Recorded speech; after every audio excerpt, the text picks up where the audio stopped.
2 Raja-Raja pasalnya yang ke-7. Lalu berkatalah Elisa, dengarlah firman Tuhan, beginilah firman Tuhan, besok kira-kira waktu ini sesukat tepung yang terbaik akan berharga sesikal dan 2 sukat jelai akan berharga sesikal di pintu gerbang Samaria.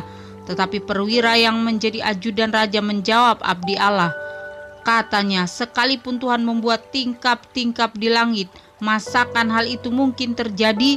Jawab abdi Allah, sesungguhnya engkau akan melihatnya dengan matamu sendiri, tetapi tidak akan memakan apa-apa daripadanya. 4 orang yang sakit kusta ada di depan pintu gerbang. Berkatalah yang seorang kepada yang lain, mengapakah kita duduk-duduk di sini sampai mati? Jika kita berkata, baiklah kita masuk ke kota, padahal dalam kota ada kelaparan, kita akan mati di sana. Dan jika kita tinggal di sini, kita akan mati juga. Jadi sekarang marilah kita menyeberang ke perkemahan tentara Aram. Jika mereka membiarkan kita hidup, kita akan hidup. Dan jika mereka mematikan kita, kita akan mati.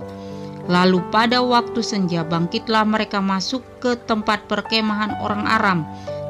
Tetapi ketika mereka sampai ke pinggir tempat perkemahan orang Aram itu, tampaklah tidak ada orang di sana.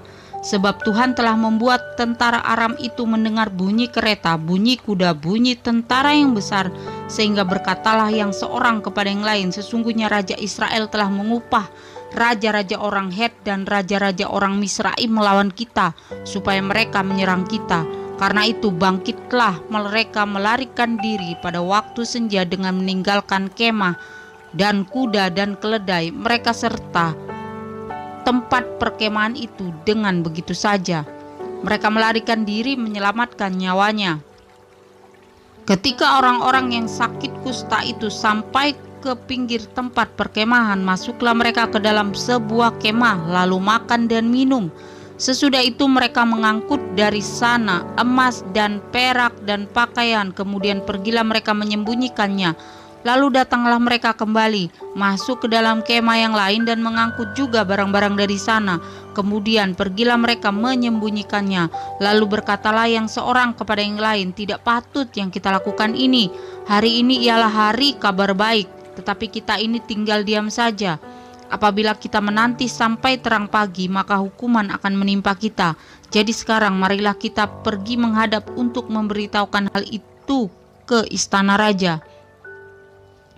Mereka pergi lalu berseru kepada penunggu pintu gerbang kota dan menceritakan kepada orang-orang itu, katanya, kami sudah masuk ke tempat perkemahan orang Aram, dan ternyata tidak ada orang di sana dan tidak ada suara manusia kedengaran, hanya ada kuda dan keledai.